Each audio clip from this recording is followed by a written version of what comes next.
দশকের পর দশক ধরে উন্নত ভবিষ্যতের আশায় বাংলাদেশি শিশুদের বিদেশে দত্তক পাঠানো হয়েছে। দারিদ্র্যের কারণে বিপদে পড়া শিশুদের রক্ষার জন্য।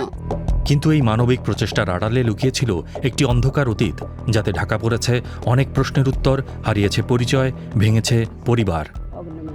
ওদের বাচ্চা নিয়ে প্রচার করছে বিদেশ, ধানমন্ডিতে একদিন সে তো দিছে ঢাকা ধানমন্ডি বেবি হোমে পড়াশোনা করব, বড় হবে, আবার মায়ের কোলে ফেরত আসবে, কিন্তু একবারে যে বিদেশে পাঠিয়ে দেবে এটা তো জানে না।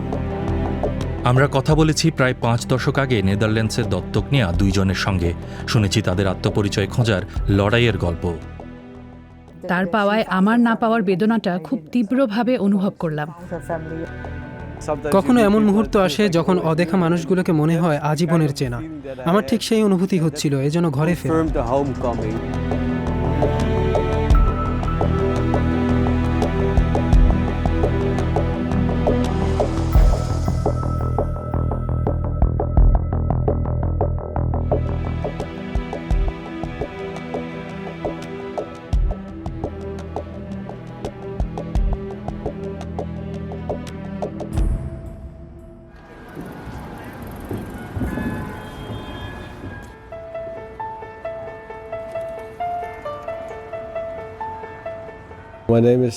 আমার নাম সান্ডার মুলমিস্টার। আমার জন্ম বাংলাদেশের ঢাকায়। 2.5 বছর বয়সে আমি হল্যান্ডে আসি।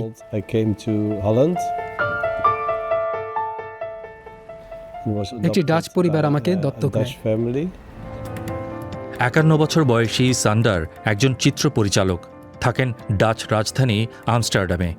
সম্প্রতি একটি খবর বদলে দিয়েছে তার জীবন। 48 বছর পর তিনি জানতে পেরেছেন তার জন্মপরিবার এখনও বাংলাদেশে আছে। সান্ডার তার হারানো অতীতের মুখোমুখি হবার প্রস্তুতি নিচ্ছেন।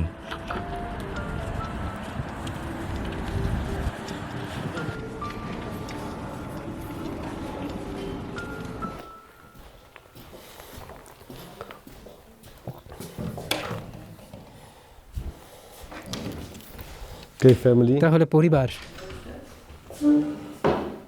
এগুলো গুরুত্বপূর্ণ কাগজ। আমার পাসপোর্ট, বাংলাদেশের ভিসা সহ।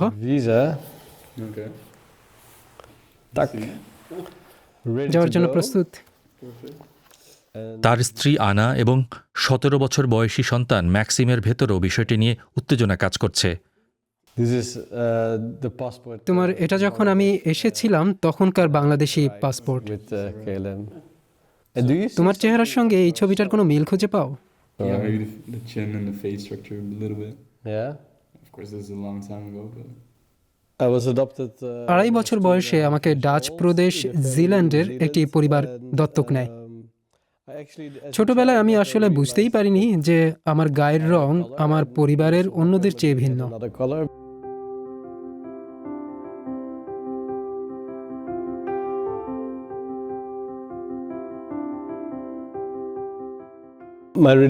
আমাকে দত্তক নেওয়া বাবা মায়ের সঙ্গে আমার সম্পর্ক খুব ভালো ছিল, শুধু একে অপরকে বোঝার বিষয়টা অত সহজ ছিল না।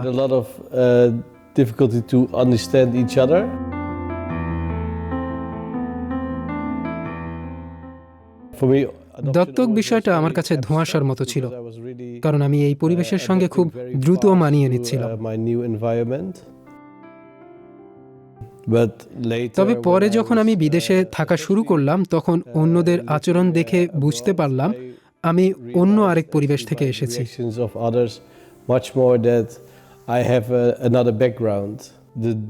দত্তকের নথিগুলো খুবই অস্পষ্ট এবং সম্ভবত পুরোপুরি সঠিকও নয়। আমি এ নিয়ে খুব একটা ভাবিনি। আমি এটা মেনে নিয়েছিলাম যে আমার অতীত কিছুটা অজানা থাকবে। বহুদিন এইভাবে ঠিকই ছিলাম। 3 বছর আগে সান্ডার একটি ডিএনএ পরীক্ষা করান।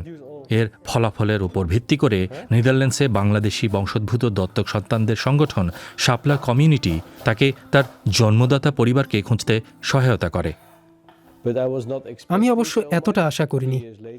3 বছর পর আমাকে জানানো হলো যে আমার ভাই আমার জন্য বাংলাদেশে অপেক্ষা করছেন এবং ডিএনএ পরীক্ষায় তার সঙ্গে আমার মিল পাওয়া গেছে। আমি আমার মা, বাবা, ভাই আরেক ভাই, বোন সবার ছবি পেলাম। মানে অতীত সম্পর্কে একেবারে শূন্য বা মাইনাস থেকে হঠাৎ করেই প্রচুর তথ্য এলো আমার কাছে।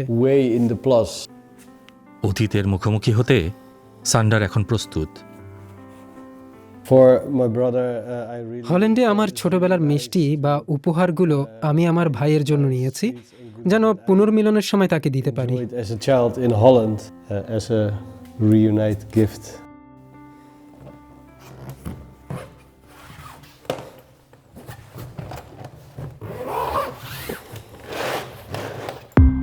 অনেক দত্তক নেওয়া সন্তানের জন্য নিজের শিকড় খুঁজে পাওয়ার এই যাত্রাটা যেন এক অনন্ত পথ চলা।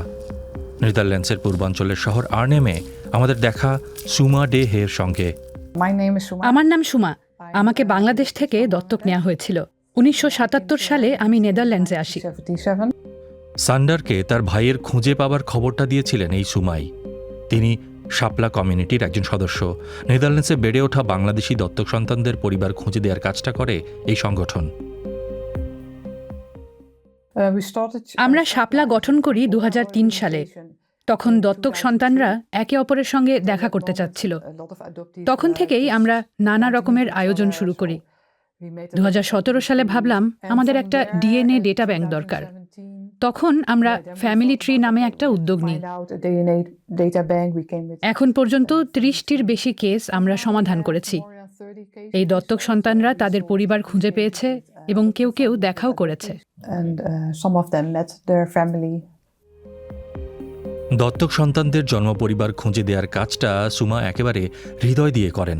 গত 35 বছর ধরে তিনি নিজেও নিজের জন্মদাতা পরিবার খুঁজে চলেছেন, কিন্তু পাননি। আমরা কাজ শুরুর আগেই আমার এক বান্ধবী তার পরিবারকে খুঁজে পায়। আমরা খুব কাছের বন্ধু। যখন সে তার পরিবার খুঁজে পেল, তখন সেটা আমার জন্য খুব কষ্টের ছিল। তার পাওয়ায় আমার না পাওয়ার বেদনাটা খুব তীব্রভাবে অনুভব করলাম। এটা আমার শিশুকালের ছবি, যেটা আমার দত্তক বাবা মা পেয়েছিলেন নেদারল্যান্ডসে আসার আগে। তারা বলেছিলেন আমি বাংলাদেশে 3 মাসের মতো একটি চাইল্ড কেয়ার সেন্টারে ছিলাম।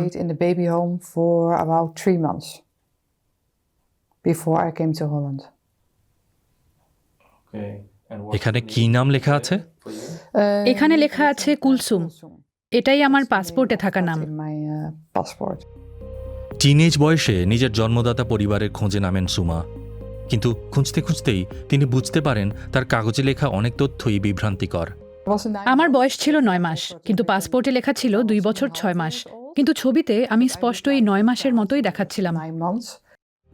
নথির তথ্য নিয়ে সন্দেহ থাকলেও সুমা খোঁজ চালিয়ে যান। গত 35 বছরে তিনি 5 বার বাংলাদেশে ফিরেছেন। প্রতিবারই খোঁজ লাগিয়েছেন কাগজে লেখা ছোট ছোট সূত্রগুলো ধরে।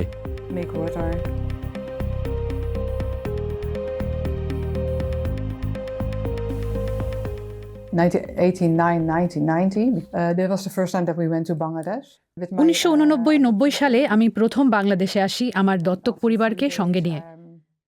নথির ঠিকানা দেখে আমরা একসাথে উত্তরবঙ্গে যাই। অনেক মানুষের সঙ্গে কথা বলি। আমার কেস আর অনেক দত্তক কেস নিয়ে আলোচনা হয়, কিন্তু কিছুই খুঁজে পাইনি।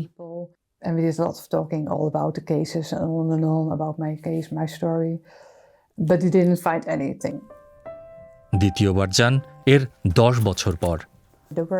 কেউ কেউ বলেছিল একটা পরিবারের কথা যারা একটা সন্তান হারিয়েছিল। গল্পটা আমার নথিতে থাকা কেসটার সঙ্গে খানিকটা মিলে যাচ্ছিল। কয়েকটি পরিবার সন্তান হারিয়েছে দাবি করলেও তাদের গল্পগুলো যাচাই করে মিল খুঁজে পাননি সুমা। 2005 সালে আবার যান তিনি, কিন্তু জট যেন কিছুতেই খুলছিল না। প্রতিবারই বাংলাদেশে গেলে কিছু প্রশ্নের উত্তর হয়তো মেলে, কিন্তু আরও বেশি প্রশ্ন তৈরি হয়। 2019 সালে আবার যাই। তখন একটা পরিবারকে খুঁজে পাই যাদের গল্প অনেকাংশে 2000 সালের তথ্যের সঙ্গে মিলে যায়। আশেপাশের লোকজনও বলেন যে আমার চেহারা ওই পরিবারের সন্তানদের মায়ের মতো দেখতে। তিনি অবশ্য তখন আর বেঁচে নেই। আমার মনে হচ্ছিল হয়তো আমি ওই পরিবারেরই সদস্য, হয়তো গল্পটা এবার সত্যি। ডিএনএ পরীক্ষা করালাম, কিন্তু মিলল না। ওই পরিবার আমার ছিল না। So it wasn't my family. So after almost 20 years, প্রায় 20 বছর ধরে যে গল্পটা আমি বয়ে বেরিয়েছি সেটার সঙ্গে এই পরিবারটা মিলে যাচ্ছিল, কিন্তু শেষ পর্যন্ত জানা গেল তারা আমার পরিবার নয়। But in the end, it wasn't my family.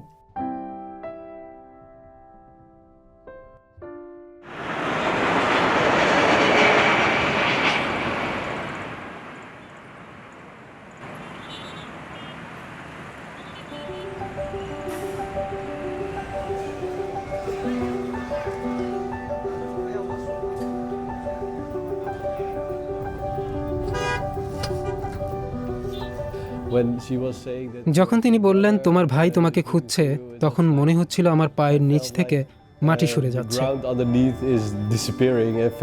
একেবারে অদ্ভুত এক অনুভূতি, যেন কেউ আমাকে আরেকজনের কথা বলছেন, অথচ সেই আরেকজনটা আসলে আমি। কিন্তু এটা সেই আমি যার সঙ্গে অতীতে কোনো যোগাযোগ ছিল না। আমি ভাবিওনি যে কখনো এমনটা ঘটবে।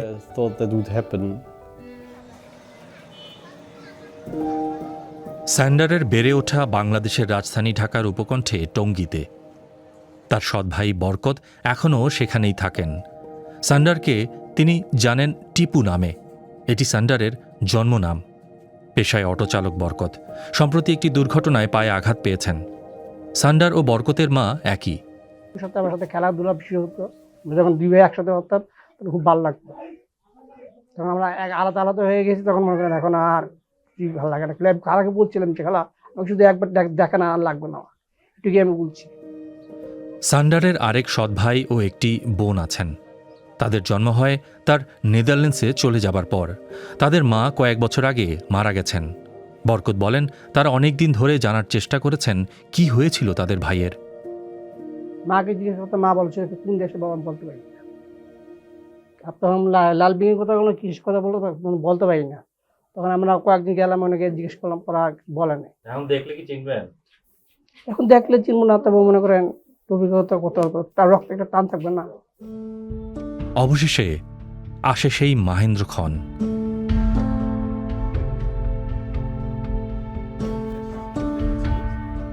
সান্ডার শাপলা কমিউনিটির স্বেচ্ছাসেবকদের সাহায্য নিয়ে ভাইয়ের বাড়িতে যান। আর বরকতও জানেন ভাই আসছে।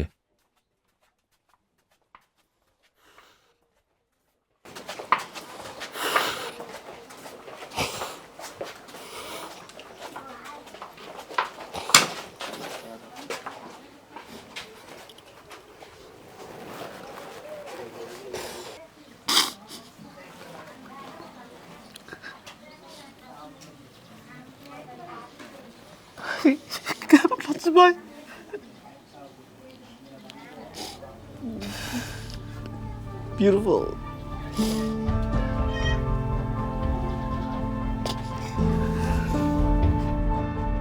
Where's your family?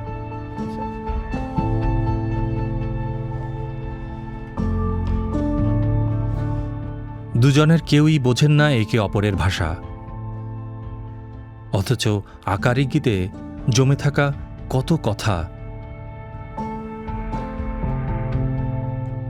ভাষা না বুঝলেও ইঙ্গিতের মাধ্যমে তারা একে অপরের সঙ্গে ভাব বিনিময় করেন।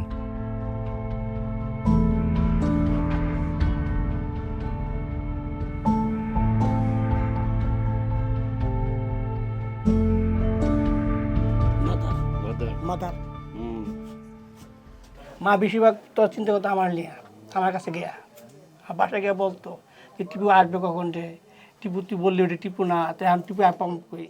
আমি টিপু আসবে, আমাদের টিপু রক্ত টিপু হয়ে থাকে, একদিন একদিন বাংলাদেশে ফিরবেই।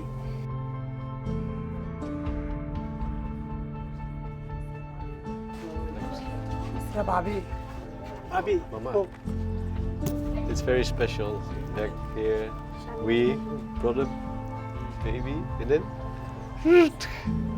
and then I'm Tipu from Tongi, Holland, and now back Tongi. বরকত টিপুকে নিয়ে মায়ের শেষ দিনগুলো যে বাড়িতে কেটেছে সেখানে যান। সেখানে অপেক্ষায় ছিলেন তাদের বোন আয়েশা আক্তার সুমা ও ভাই Moazzem. Nice to meet you.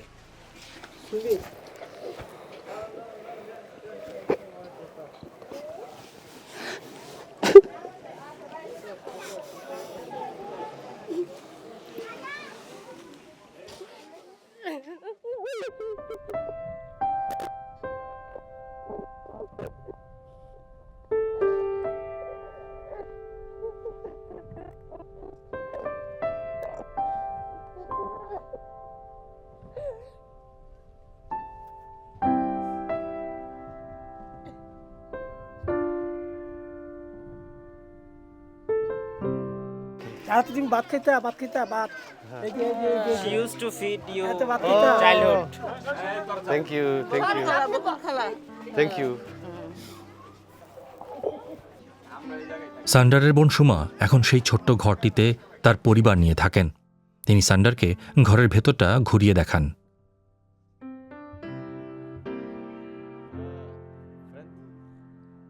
Ma, here sitting, make hair more beautiful. Yeah, Mama? Oh, wow. Can they tell a তারা little কি bit একটু more বলতে how পারেন মা যখন থাকতেন ঘরটা কি এমনই ছিল they তখন? came to live with our mother here? Was it exactly the same? Yeah? Wow. So, color same? Oh. পাশেই এক গোরস্থানে সান্ডারের মায়ের কবর। সুমা ও মোয়াজ্জেম তাকে সেখানে নিয়ে যান।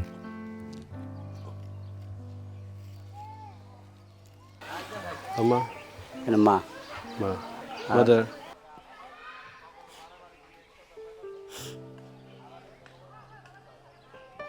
অসুস্থ ছিল থাকার কারণে মানে আমরা ভাই বোন অনেক চিকিৎসা করালাম, মেডিকেল ভর্তি করালাম।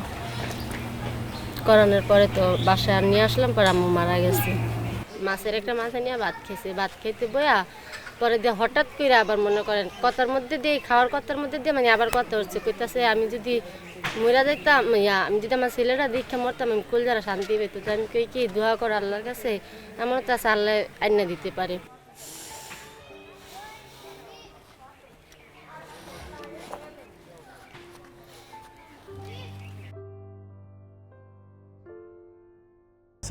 কখনো এমন মুহূর্ত আসে যখন অদেখা মানুষগুলোকে মনে হয় আজীবনের চেনা।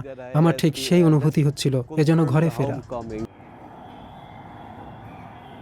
নিজের শেকড়টাকে আরও ভালোভাবে বুঝতে সান্ডার এলেন ঢাকার মুক্তিযুদ্ধ জাদুঘরে। তিনি মনে করেন বাংলাদেশের 1971 সালে স্বাধীনতা অর্জন তার নিজের জীবনের যাত্রারও ভিত্তি। And for me that image is part of my life because I think আমার জন্য এই ছবিটা জীবনের একটা অংশ, constantly moving. So they কারণ আমি মনে করি সেই সময় থেকেই মানুষ ক্রমাগত জায়গা বদল করছিল। as a refugee for the war. অনেকে যুদ্ধের কারণে ভারতে শরণার্থী হিসেবে চলে যান, পরে আবার ফিরে আসেন বাংলাদেশের কোনো একটা অংশে। Out of India and they এরপর তৎকালীন সরকার তাদের বিভিন্ন এলাকায় পুনর্বাসন করে। in Bangladesh they were also being redistributed by the government just because of the big numbers. Our family had to also আমাদের move পরিবারকেও from place জায়গা to বদলাতে place. হয়েছে, তাই আমাদের জীবনেও একাধিক বড় পরিবর্তন হয়েছে। আমরা বারবার শুরু করছিলাম। Changes with new starting points. 1971 সালের স্বাধীনতা যুদ্ধে পাকিস্তানি সেনারা বাংলাদেশের অসংখ্য নারীকে গণধর্ষণ করে এবং এতে জন্ম নেয় হাজার হাজার যুদ্ধ শিশু। যুদ্ধ ও দারিদ্র্যের কষাঘাতে জর্জরিত অনাথ বা পরিত্যক্ত শিশুদের দত্তক নেবার জন্য আন্তর্জাতিক ডাক দেয়া হয়। 1974 সালের দুর্ভিক্ষ এই সংকট আরও বাড়িয়ে তোলে, ফলে বছরের পর বছর ধরে চলতে থাকে এই দত্তক প্রক্রিয়া। তবে আস্তে আস্তে বের হতে থাকে এর অন্ধকার দিক। এই বিষয়ে আরও জানার জন্য আমরা এসেছি নেদারল্যান্ডসের মাস্ট্রিক্ট বিশ্ববিদ্যালয়ে। এলভিরা লোয়েবেল এখানকার একজন সহকারী অধ্যাপক। এই ধারণার শুরু হয় যুদ্ধ শিশু বা যুদ্ধ ও দারিদ্র্যের কারণে বিপদে পড়া শিশুদের রক্ষার জন্য। কিন্তু এক সময় এমন অনেক শিশুকেও দত্তক নেওয়া হয় যাদের স্বেচ্ছায় দত্তকের জন্য পাঠানো হয়নি। এলভিরা বাংলাদেশ সহ অন্যান্য দেশ থেকে আন্তর্জাতিক দত্তক গ্রহণে সংগঠিত অপরাধ নিয়ে গবেষণা করেছেন। অনেক দত্তক নেওয়া সন্তান তাদের পরিচয় খুঁজে পাচ্ছেন না। তাদের কাগজপত্রে ভুল বা বিভ্রান্তিকর তথ্য থাকায় তারা খুব অসুবিধার মধ্যে পড়েছেন। এর ফলে নিজের অতীত খুঁজে বের করা তাদের জন্য খুবই কঠিন হয়ে পড়েছে। কিন্তু কিভাবে তৈরি হলো এই পরিস্থিতি তা জানতে আমরা আবার টঙ্গীতে এসেছি, যেখানে সান্ডার তার জন্ম পরিবারের সদস্যদের খুঁজে পেয়েছেন। শাপলা কমিউনিটির স্থানীয় স্বেচ্ছাসেবীরা আমাদের কয়েকজন মায়ের কাছে নিয়ে যান যারা 1970-এর দশকে তাদের সন্তান হারিয়েছেন। তাদের একজন পারুল বেগম। বাচ্চার বাবা ছিল না, আমার বাসস্থান ছিল না, আমার পেটে ভাত ছিল না, পরনে কাপড় ছিল না। পরে ওরা আমার নিয়ে গেছে নিয়ে ঢাকা দিয়ে আসছি ধানমন্ডিতে। পরে জানছি যে এনে নাই গে নিয়ে গেছে বাহিরে। আমি এটি জানতাম না কিছু। পারুল বেগমের মতো গল্প জমিলা খাতুন ও আব্দুল কুদ্দুসেরও। জমিলা শিশুটিকে চুরি করে নিয়ে যাওয়া হয়, আর কুদ্দুসের বাবা তার সন্তানকে এনজিও চালিত ডে কেয়ার সেন্টারে রেখে আসেন। টিডিএসকের একটা সংস্থা নিয়েছিল, বলছিল যে জলিল সাহেব, যে আপনার বাচ্চা তো বাঁচাইতে পারবেন না, তা আমাদের কাছে দেন, ভালো একটা পদ্ধতি আছে, আপনি চাকরিও পাবেন, আপনার বাচ্চাটাও বেঁচে থাকবে। এর কি বলে নিছে, আপনার নিয়ে কী করছে না করছে সঠিক আমরা জানি না। আর যে বাচ্চা নিয়ে প্রচার করছে বিদেশ, দিছে যেন তুমি একটা সাহেব, দিছে তোমার না, তুমি আবার কি করছো, আরেকটা পিয়ন ডাকছো, ওই পিয়নটা দিয়া পাঠাইছে এই বাচ্চা যত জমাইছে পাঠাইছে ডানমন্ডিতে একদিনই নিছে গা। টঙ্গীর এই এলাকায় এমন অনেক গল্প আছে। শাপলা কমিউনিটির কর্মী তাসলিমা আক্তারের গল্পটিও এমন। তিনি 1970-এর দশকে তার ছোট বোনকে হারিয়েছিলেন। প্রায় 40 বছর পর তিনি নেদারল্যান্ডসে তার বোনের খোঁজ পান। এখন তিনি দত্তক নেওয়া শিশুদের তাদের পরিবারের সঙ্গে পুনর্মিলনের ব্যবস্থা করেন। যে সে তো জানতেছে না তার মেয়ে ভালো আছে না খারাপ আছে, তাহলে এখন তার মনে রেখে সে কীভাবে সান্ত্বনা দেবে? সে যদি জানতো যে হ্যাঁ আমার বাচ্চাটা অমুক জায়গায় আছে, বা আমি ইচ্ছা করে দিয়েছি বিদেশে পাঠানোর জন্য, সে তো দিছে ঢাকা ধানমন্ডি বেবি হোমে পড়াশোনা করব, বড় হবে, আবার মায়ের কোলে ফেরত আসবে। কিন্তু একবারে যে বিদেশে পাঠিয়ে দেবে এটা তো জানে না।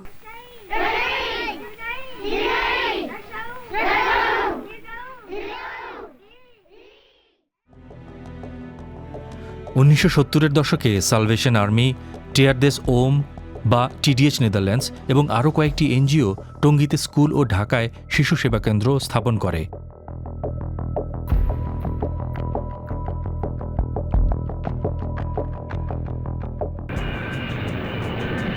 পরে এই সংস্থাগুলোর কোনোটি আন্তর্জাতিক দত্তক প্রক্রিয়ায় যুক্ত হয়। টঙ্গীর অনেকেই টিডিএইচ নেদারল্যান্ডসকে শিশু পাচারে যুক্ত থাকার জন্য অভিযোগ করেন।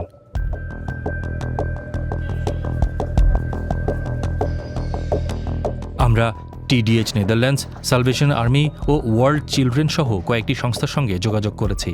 কেবল টিডিএইচ নেদারল্যান্ডস সাড়া দিয়েছে এবং জানিয়েছে তারা কখনোই কোনো দত্তক সংস্থা ছিল না এবং তারা সাক্ষাৎকার দিতে অস্বীকৃতি জানায়।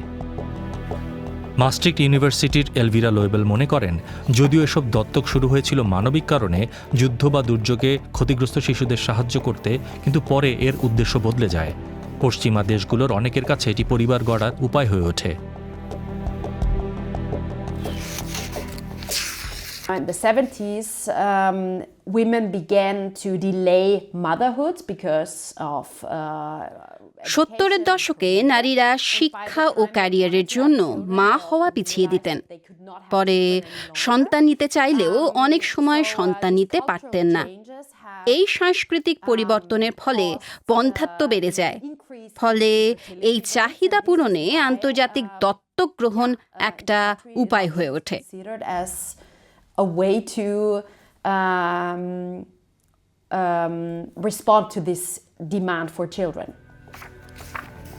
তিনি বলেন, এই প্রক্রিয়ায় আর্থিক লেনদেন দুর্নীতির পথ খুলে দেয়।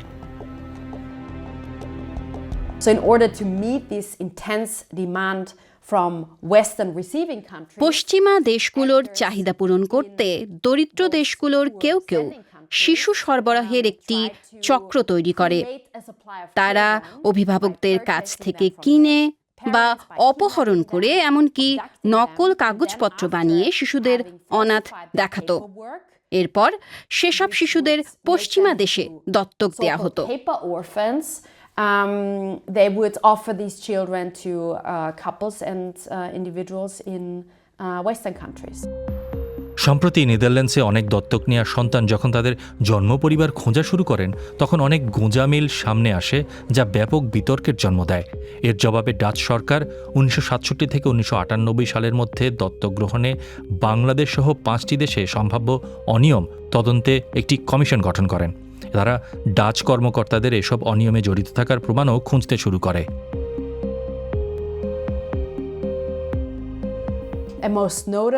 সবচেয়ে গুরুত্বপূর্ণ হল কমিশন দেখতে পায় যে ডাচ সরকার এসব অনিয়মের বিষয়ে জানত, কিন্তু তা বন্ধে কোনো ব্যবস্থা নেয়নি।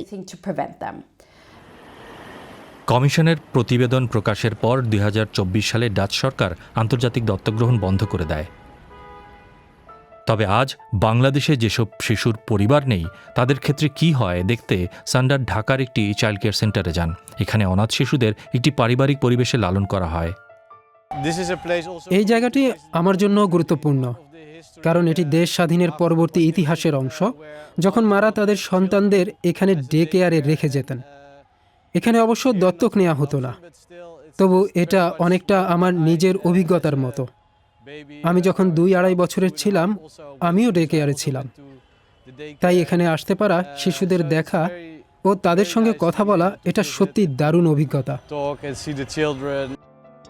এই সেবা কেন্দ্রে শিশুদের একটি পারিবারিক পরিবেশে বড় করার চেষ্টা করা হয়। প্রতিষ্ঠানটির কর্মকর্তারা মনে করেন শিশুদের নিজের জন্ম নিজের পরিবারই হওয়া উচিত।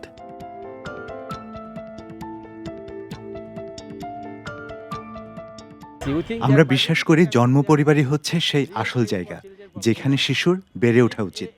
যদি আমরা কোনো শিশুর আত্মীয় বা পরিবারকে খুঁজে পাই, তাহলে আমরা চেষ্টা করি সেই শিশুকে পরিবারের কাছে ফিরিয়ে দেওয়ার। প্রয়োজনে আমরা আর্থিক সহায়তা ও অন্যান্য সেবা দিয়ে থাকি, যাতে তারা সমাজে অবদান রাখতে পারে। সান্ডারের বাংলাদেশ সফর প্রায় শেষের পথে। আরেকটা ঘরে ফিরতে হবে তার, যেখানে 48 বছর আগে আরেকটি জীবনের শুরু হয়েছিল। তিনি মনে মনে ভাবেন, কেমন হতো যদি তিনি বাংলাদেশেই বড় হতেন? যে প্রশ্নের উত্তর হয়তো কখনো জানা হবে না তার। এদিকে নেদারল্যান্ডসের আর্নহেমে সুমাও ভাবেন বাংলাদেশে কেমন হতে পারত তার জীবন। তার জন্য এই প্রশ্নগুলোর উত্তর আরও অনেক কঠিন, কারণ তিনি তার জন্মপরিবার সম্পর্কে কিছুই জানেন না।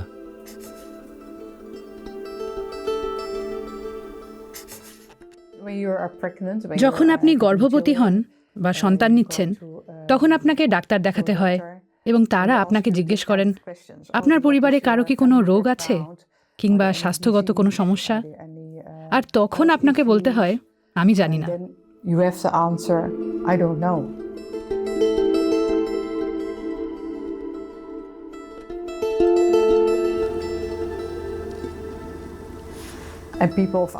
লোকজন বাইরে থেকে সব সময় ব্যক্তিগত প্রশ্ন করে, তুমি কি তোমার পরিবার খুঁজে পেয়েছো? তোমার কৃতজ্ঞ হওয়া উচিত যে তোমাকে দত্তক নেওয়া হয়েছে। কিন্তু কেন? আমি তো জানিই না আমার পরিবার কে। আমি তো কখনো দত্তক নিতে বলিনি, এটা আমার সিদ্ধান্ত ছিল না, তাই আমি কৃতজ্ঞ হতে বাধ্য নই। হ্যাঁ, এই জীবনটা হয়তো বাংলাদেশের জীবনের চেয়ে উন্নত, কিন্তু আমি জানি না, হয়তো আমি বেশি সুখী হতাম যদি আমার সে করে থাকতে পারতাম নিজের জায়গায়। এখন যখন মানুষ আমাকে জিজ্ঞেস করে দত্তক নেওয়ার বিষয়টা নিয়ে তোমার ভাবনা কি, আমি সত্য কথা বলি। আমি বলি আমার ভালো লাগে না, কারণ আমি জানি না আমার জন্মদাতা বাবা মা কে।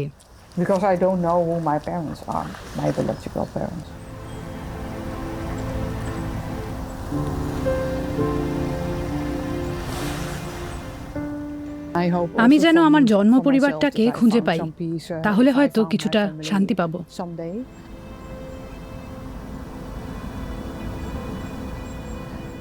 এটাই আমার জীবনের সবচেয়ে বড় চাওয়া।